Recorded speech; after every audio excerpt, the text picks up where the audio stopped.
Christmas, Lynette. Huwag niyong kakalimutan, ang Pasko ay sumapit. Mag-iingat sa kabahay na kabit. May gusto lang po sana akong linawin. Kasi po kahapon, pumunta po si Ma'am Moira po sa compound po namin. Bigla niya pong sinisiraan si nanay. Sinasabi niya daw po na kabit niyo daw po yung nanay ko. Walang katotohanan. Nakabit ko ang nanay mo. Sa kanya ka lang ba masaya? Dapat pala pinatay ko na yung babaeng yan. Don't you dare nasaktan ulit si Lynette. Or else I will do something na hindi mo magugustuhan. Maraming salamat sa pag-share ninyo ng mga pinagdaanan ninyo. Talagang mukhang matindi yung mga dinanas ninyo sa medical mission. Anyway, we will continue to hold sessions and therapy. We will just talk. Magkakwentuhan lang tayo about sa mga nangyayari. Kung pwede, wag mo nang bigyan ng duty si Zoe on Christmas. I think naka-duty nga po si Zoe that day. At off si Annalyn. But I'll see what I can do. Pagpalitin mo sila, bigyan mo si Annalyn ng duty at wag mo na siyang pauwiin. Dr. Santos, Doc Antonio. Doctor, you'll be on duty from the 24th until Christmas Day. Pero di ba po, Doc, sa schedule ko po, off ko po hanggang Pasko? I reshuffle the schedule. Excuse me.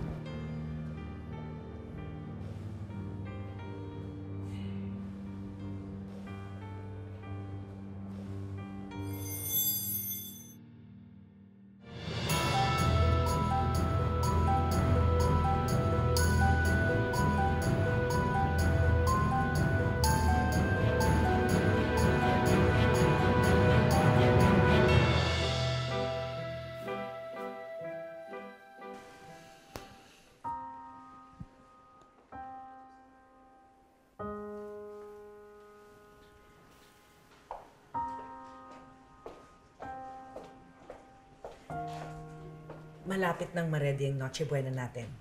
I prepared your favorite, roast beef and steak. Kasi alam mo naman, espesyal talaga itong Noche Buena ito dahil nandito ko na ulit sa akin. Merry Christmas! Oh, huwag mo naman sabihin galit ka pa sa akin. Ito naman Paskong Pasko. Gusto mo ba makita ni Zoe na pagkatapos ng lahat ng nangyari sa atin, hindi pa rin tayo nagkakaayos? Asan nga pala si Zoe? Umalis lang saglit. She went out with friends.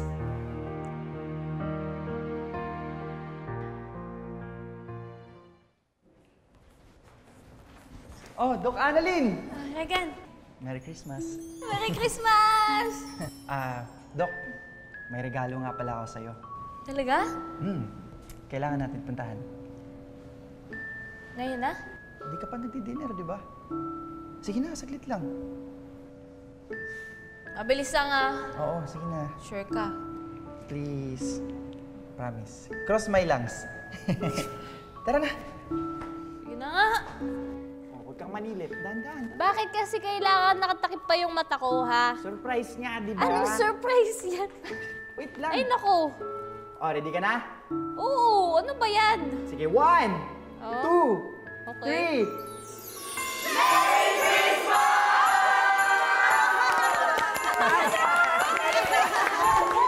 Merry Christmas!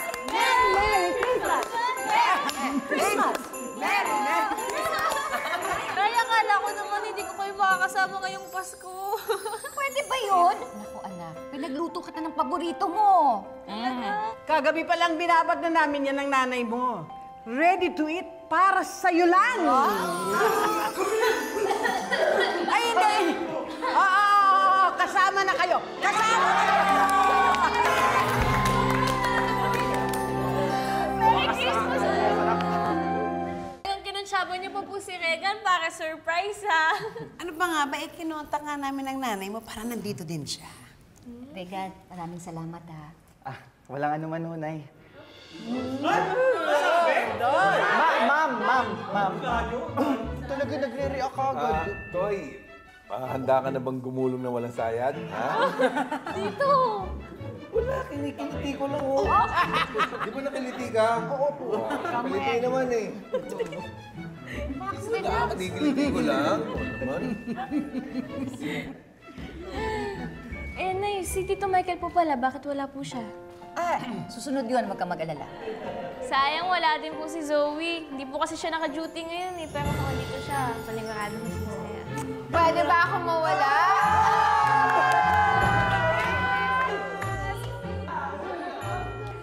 Merry Christmas! Merry Christmas! Buti andito ka! Tumakas lang ako. Sabi ko, imimit ko yung high school friends ko. Merry Christmas! Merry Christmas! Merry Christmas. Hi po, Tita Lynette. Buti po nandito po kayo. Merry Christmas po. Merry Christmas din sa'yo. Pasensya na po sa mga ginawa ni Mami, ha. Sorry po talaga. Ay, naku, huwag mo na isipin yun. Alam mo, Pasko ngayon, dapat nagmamahalan tayong lahat. Basta kami ni Labi Dubs, kahit hindi Pasko naglalabing-labing kami. Hindi na tinatanong yun. Merry Christmas po. Ay! Zoe, ang lagay ganun lang yon. Merry Christmas. Ang lagay, yun lang yon. Wala na. Hindi po. Meron po akong regalo para sa inyo. Dadalhin ko po bukas. Teka. Paano naman ako? Meron din ba ako doon? Oo naman po. Para po sa lahat. Yun! Yun, oh! Yun! Ay, para sa'yo pala. Merry Christmas. Oh.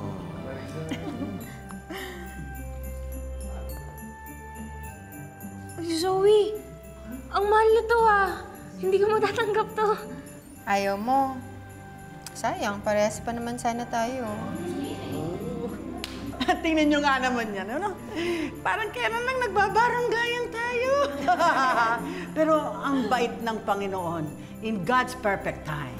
Alam niyo, maganda talaga yung mga friendship bracelet na ganyan, no? Para sa tuwing mag-aamay kayo, yan ang magpapaalala sa inyo na kayo ay parang magkapatid. O ano? Ayaw mo? Siyempre gusto ko. Thank you, Zoe. You're always welcome. Merry Christmas. Merry Christmas. O ano? Kain na tayo? Tara! Gutom na kain! Kain na! Ako, barbecue ako. Ay, Thank you. Zoe! Bigyan mo ng pinggan si Zoe. Chururut! Gusto ko na! Kayo muna, kayo. Chang! Payat ang mga kutsara niyo. Itlak.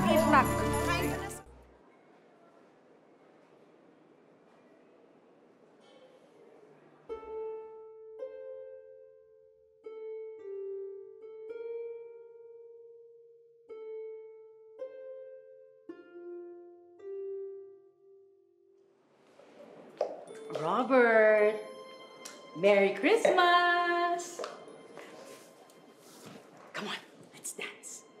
Sayaw tayo, ikaw naman. Paskong Pasko, we have to be happy. Let's dance. Come on! Moira. Lasing ka na. Magpahinga na tayo. Ano ka ba naman? Sino naman ba iniisip mo? Si Lynette. Moira, bakit ba ang praning mo? Ayoko lang magsayaw? Si Lynette ka agad ang iniisip ko? Hindi ba pwede ayoko lang magsayaw? Period? Robert, hindi ako manhid. Nandito ko nga, wala naman dito yung isip mo. Pwede ba, Moira? Paskong Pasko, mag-aaway ba tayo? Hindi ka ba nahihiya sa anak mo? Buti na lang wala si Zoe.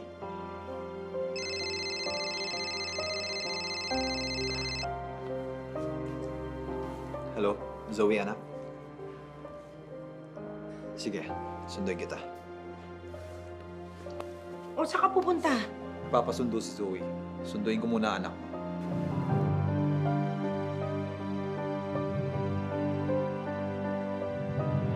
O Annalyn, suot mo na to.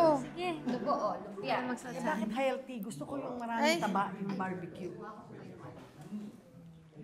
Ayan. Ganda. Bagay na bagay sa'yo. Thank you, Zoe. Machi! Oh, picture tayo.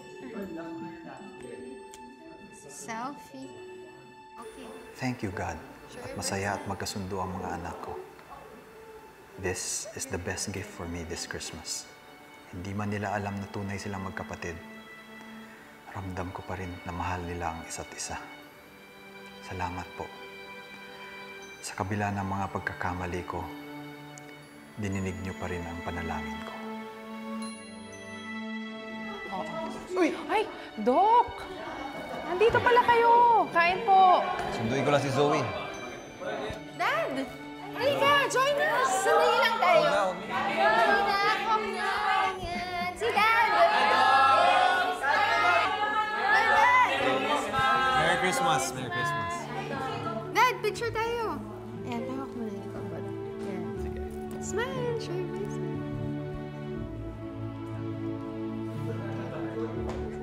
Ayan. Tingin nga. Nay! Picture mo. Tayo na. Tita, picture po tayo. Nababa niyo na po yan. Halika na. Mag-picture na. Yay!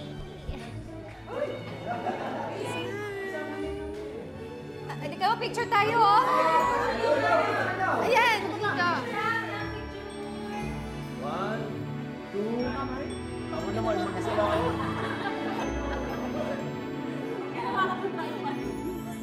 Ganito pa ako.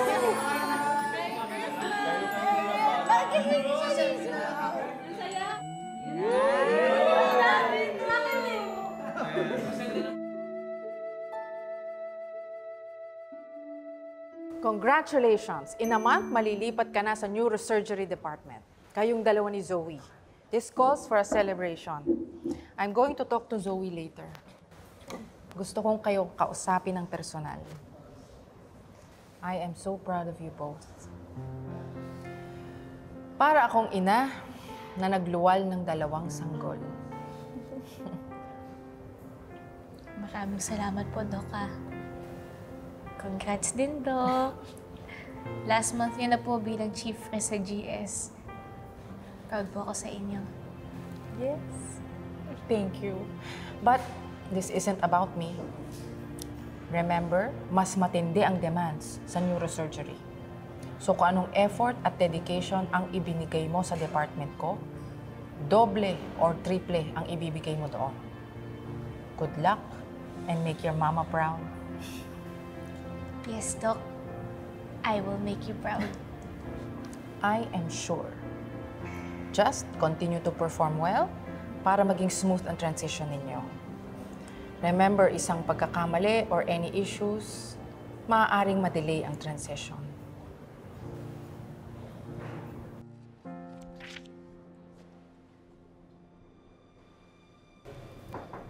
Ma'am, may nanganap po sa inyo.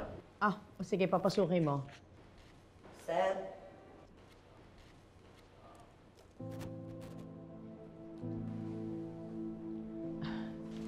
Michael.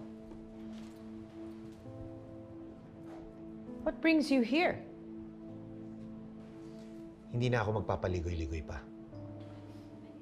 Alam mo ba kung saan nagpasko ang asawa mo? Kasama siya ni Lynette at Annalyn doon sa ospital. Kung ano man ang deal ninyo ni RJ para balikan ka, huwag ka matulog sa pansitan kasi hindi siya sumusunod sa usapan ninyo. I know. Nasa akin nga ang katawan niya. Pero wala naman yung puso't isip niya. Na kay Lynette pa rin. Alam niya kasi na up to now, available na parang paninda itong si Lynette. Bagal mo kasi. Naiinip na rin ako. Pero hindi ko naman siya pwedeng pilitin. Pwes, bilis-bilisan mo. Ikaw ang wag matulog sa pansitan. Baka paggising natin, malalaman na lang natin sila na magkasama. Hindi mangyayari yun. Gagawin ko lahat para mapasakin si Lynette. Good.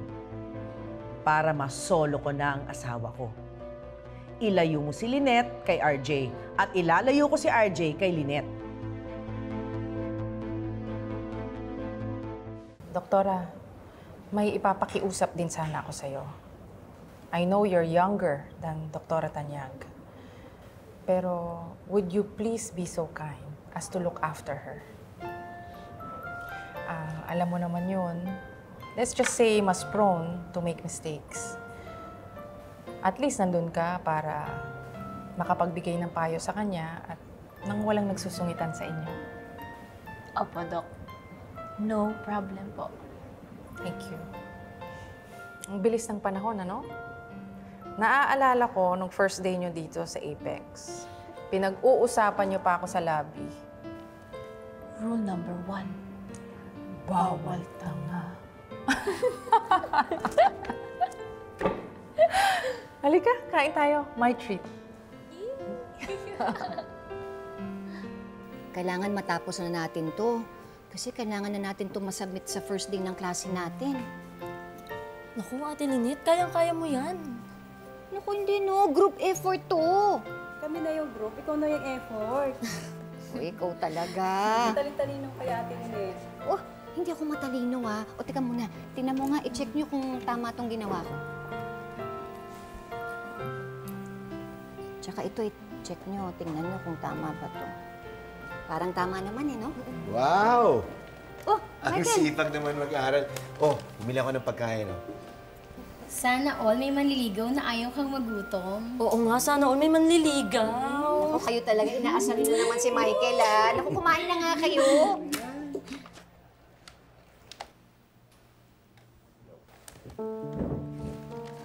Oh, eto. Ayan. Siguradong gutom na kayo. Ayan, kumain na kayo. Sarap yan. Saka, paborito ko rin yan. Yan. Michael, dumaan ka sa M's Gourmet? Oh, on the way naman eh. Tsaka, masarap naman yung in-order ko sa kanila. Oh, okay ba? Kain lang. Alam mo, mas bagay yan yung may tinapay. Subukan mo. Kain na ulit. Meron pa dito. Subukan nyo lang yan.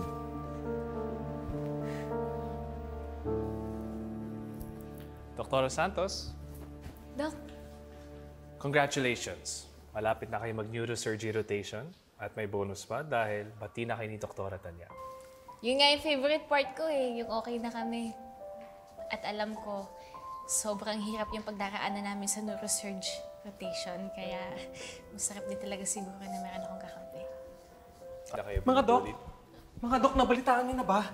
Yung bandito na kumidnap sa inyo, nakatakas daw yung Oscar. What? Totoo ba to? Dok, tingnan mo sa online article.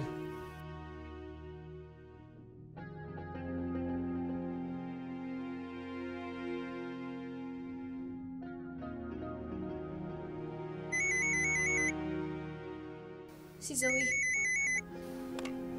Hello, Zoe? Hey, Sissy. Kamusta ka? Did you hear the news? Yung tungkol kay Oscar? Oh my gosh. Nasa kanila na tapos nakatakas pa. I mean, how can we be safe? Zoe, safe tayo. Malayo sa atin si Oscar. Hindi siya makakalapit sa atin. Asan ka na ba? Kanina pa kita hinahanap eh. May pinasikaso lang sa akin si Mommy. Anyway, I'll see you tomorrow sa endorsement, okay? Mag-iingat ka, ha?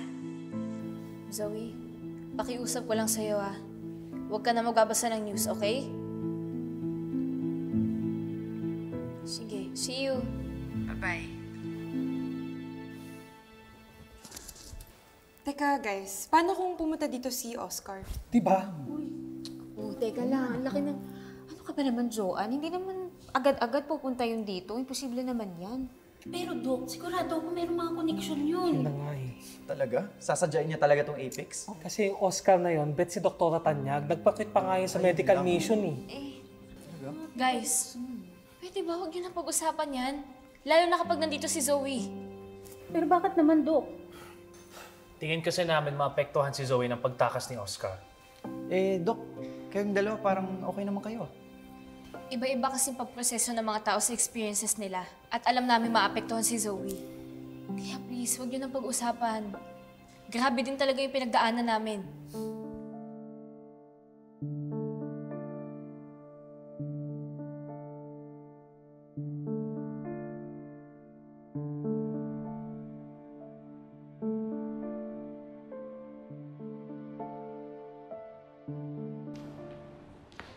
Tumawag na ako ng mekaniko to check your car. May pupuntahan ka pa ba? Ipagdadrive kita. How sweet.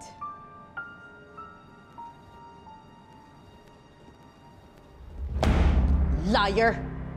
Ang sabi mo, susunduin mo si Zoe. But you spent Christmas with Annalyn and Lynette. Yun naman talaga ang rason ko. Sunduin ang anak natin. Anong pagsisinungaling doon? Hindi mo sinabi na magkakasama kayo ni Lynette at ni Annalyn. Moira, that wasn't intended. Niyaya ako ng anak mo na sumama doon. Ayoko sana, pero pinilit niya ako. Oh, come on. Kunyari ka pa, pero gustong-gusto mo naman. You saw Lynette behind my back. Napakasinungaling mo, liar! Liar? Moira, this is a lie. Our marriage is a lie. Ginagawa ko lang to para sa anak natin, and you know that. Palibhasa kasi. Sarado na yung utak mo. Pati puso mo. Puro si Lynette lang ang laman. Eh ikaw, sigurado ka ba na ikaw ang laman ng puso't utak ni Lynette? Don't be so sure, Robert. Baka magulat ka na lang. Nakalimutan ka na pala niya.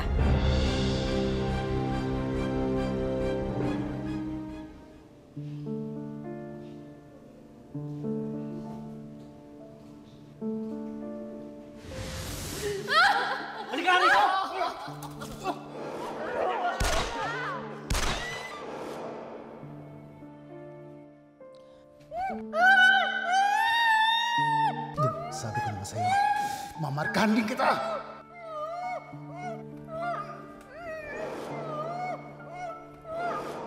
Papatayin kita, Zoe! Papatayin kita, Zoe! Papatayin kita!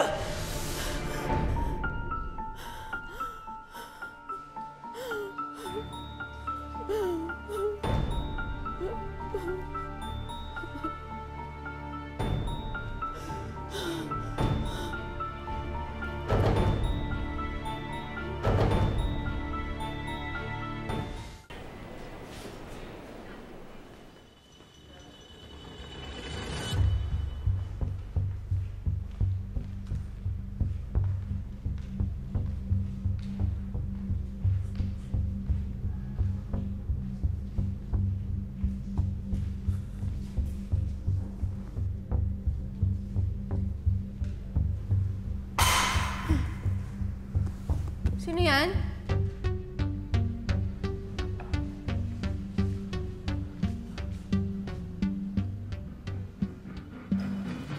Ha? Zoe! Ikaw lang pala. Akala ko naman kung sino. Ano ginagawa mo dito?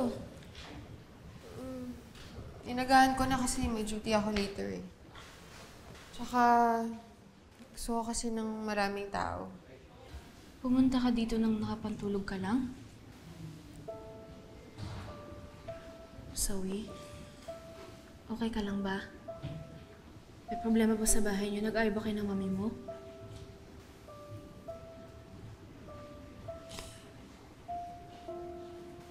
Zoe? Si Oscar. Ang panaginipan ko si Oscar. Hindi na ako makatulog eh, kaya gusto na muna ako. Samahan lang ko, please. Sige. Gusto mo, mabihis ka na muna tapos punta tayo sa night food market. Hanggang 3 AM naman yun eh. Tapos sama natin si Doc Luke. Huwag na. Dito na lang tayo. Baka kung ano pa mangyari sa atin dun eh. Ba't naman naiisip yan? Annalyn, the world is not a safe place. Tsaka, di ba sabi mo sasamahan mo ako dito? Sige, hindi kita iiwan.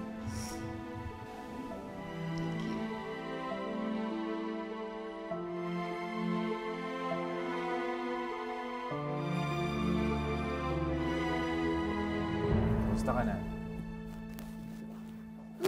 Okay naman. May patient ako kanina. Buti na lang, hindi siya toxic. Ikaw, kamusta ka na? Ito, still cute and recovering as usual. It's good. Oh, paano? If there's anything you need, just let me know, okay? I will.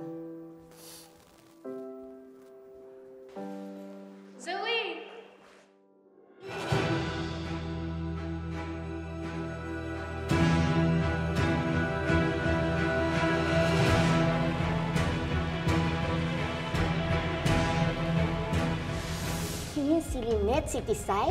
Siya ang kabit ni Robert? Anong ginawa mo? Ilang beses ko na siyang inilampaso. Pero hindi pa ako tapos sa kanya. I heard. Pinatawag daw ni Dr. Enriquez. Silang dalawa lang? Yes!